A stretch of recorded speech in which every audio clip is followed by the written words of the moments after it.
हिल Dickinson stadium में Liverpool ने अपनी जीत हासिल कर ली है। 3 पॉइंट ले लिए मर्सीसाइड डार्बी में। The game was played like a proper Barclays derby, Merseyside derby जितना हमने देखा है in the past too. First half कुछ ऐसा ही था जहाँ पे बहुत फिजिकलिटी थी।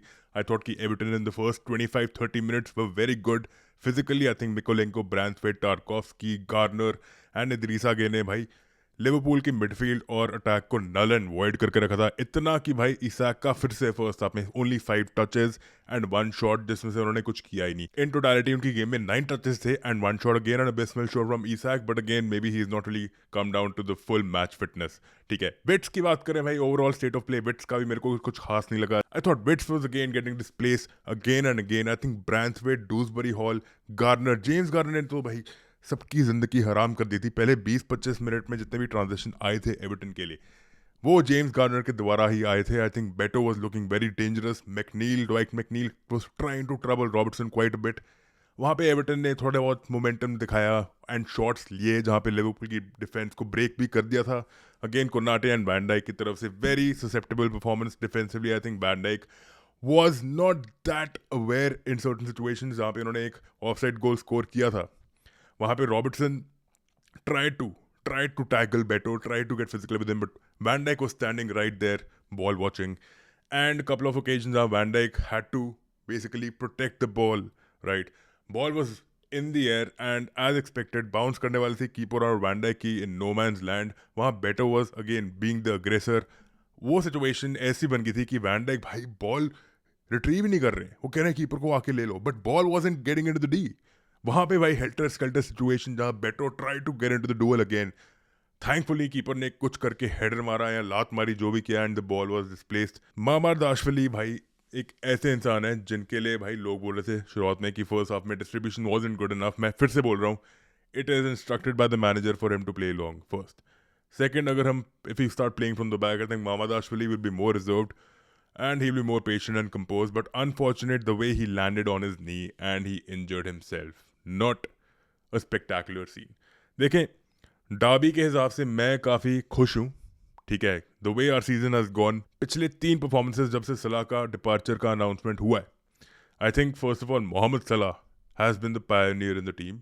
ठीक है, चाहे विट्स बॉल लूज कर रहे हैं, सोबोस्लाई स्लॉपी हैं, मिस पास कर रहे हैं, ग्रैवनबर्ग के भी हॉरेबल पासिंग थे by the way through out the game, वहाँ पे मोहम्मद सलाह showed his composure and showed that he can be that avenue. He can construct that passage of play, which was missing from the entire attacking line.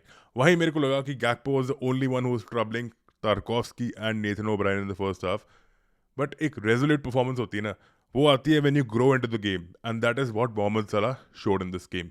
Curtis Jones once again, man, standout performer. I think defensively he was very good as a right back. कितने turnover किए, कितनी बार NDR मिकुलेंको का attack को रोका उन्होंने। ठीक है, I think around 28 defensive contributions in totality, I think जिसमें से 19 रिकवरियां इज मैसिव। अब मोहम्मद सलाह की बात करें भाई, तो आई थॉट कि आर्ने स्लॉट और मोहम्मद सलाह का एक जॉइंट डिसीजन था कि let him play from the touch line, and I been talking about it कि ही हैज बिन मनूवरिंग दो स्पेसेस जो प्राइम सलाह करते थे, एक टच लाइन विंगर की presence and trying to get inside forward from there on. And Salah initially he was getting very difficult. It was getting very difficult for him to face Mikolenko and Branthwaite together physically. I think duality के हिसाब से Salah wasn't able to compete. वहीं मैंने criticise किया watch along में कि भाई Salah should be placed more into a striker's stride. But Salah भाई somehow they were isolating. Somehow Liverpool started knocking the ball around quite a bit from 25th to 45th minute. वहीं Salah का एक गोल आता है भाई, and that was spectacular. Even though it was against the run of play, Gakpo ने एक brilliant diagonal scintillating pass deliver की सलाह का direct shot and it was a goal. Van Dijk का winning header is a proper डावी goal भाई। वहीं मैं वेट कर रहा था कि यार काश वैन डाइक बदला ले ले अपने एसीएल का अगेंस्ट पिकफोर्ड जो कुछ साल पहले हुआ था and he was out for the season. मेरा मन कर रहा था भाई वो फाउल कर दे वहां पे, कोनी मार दे, because Liverpool were not able to convert any shot from open play, they were not able to break that goalkeeper. And ultimately Van Dijk का header आया which was a winning header and I'm comparatively very happy given the fact कि हमारा season अच्छा नहीं जा रहा है, very happy with the win. But at the same time अगर देखी जाए performance, I thought our performance was below par. ठीक है, कोनाटे बहुत गलतियां कर रहा था, वैन डाइक बहुत गलतियां कर रहा था, स्टेट ऑफ प्ले देखें Liverpool were not good technically. ठीक है, खुद के पैर पे कुल्हाड़ी मार रहे थे हम, we were very sloppy, we gave Everton so many opportunities to actually hurt us, but वहाँ कहीं ना कहीं I think Robertson stepped up. McAllister also looked good in certain sequences and Curtis Jones was a standing pioneer जैसे मैंने बोला है. अब आगे अगर देखें, we are in the 5th position. Premier League, I think mostly Champions League next season we should book our slot. 7 points clear of Chelsea. Now the only thing I'm worried about is कि blueprint for succession under Arne Slot still doesn't look like a proper prime Liverpool. ठीक है, it looks like a struggling team.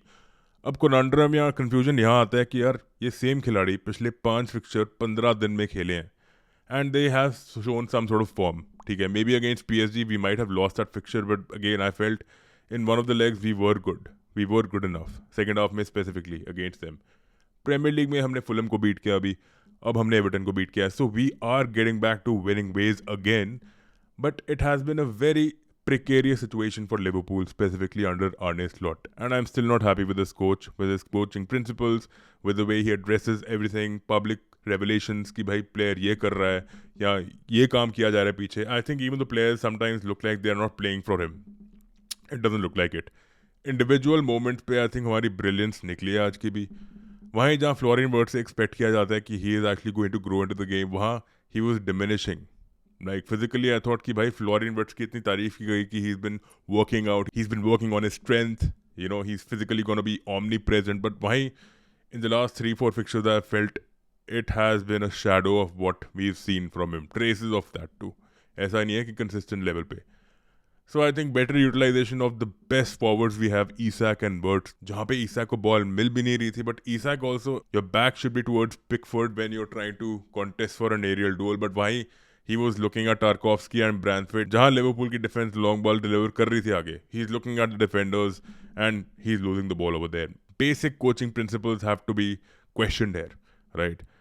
And at times it just seems like Liverpool are playing like a relegation team. I'll be honest about it. I think momentum भी देखें तो Everton were very much in the game in major phases of the game. ठीक है, हाँ sure XG को देखें, अगर आप टोटल शॉट्स को देखें तो दोनों के शॉट्स ही मतलब ऑन टारगेट 2 थे. But still this sort of performance can be punished. Liverpool could have lost the game. भाई यही मैं और बुराई कर रहा था टीम की, but we need to be careful यार. Happy with the win, happy कि वैन डाइक ने भाई विनिंग गोल मारा है. कॉन्फिडेंस मिलेगा अगले फिक्चर के लिए. I hope that we win each and every fixture from here on.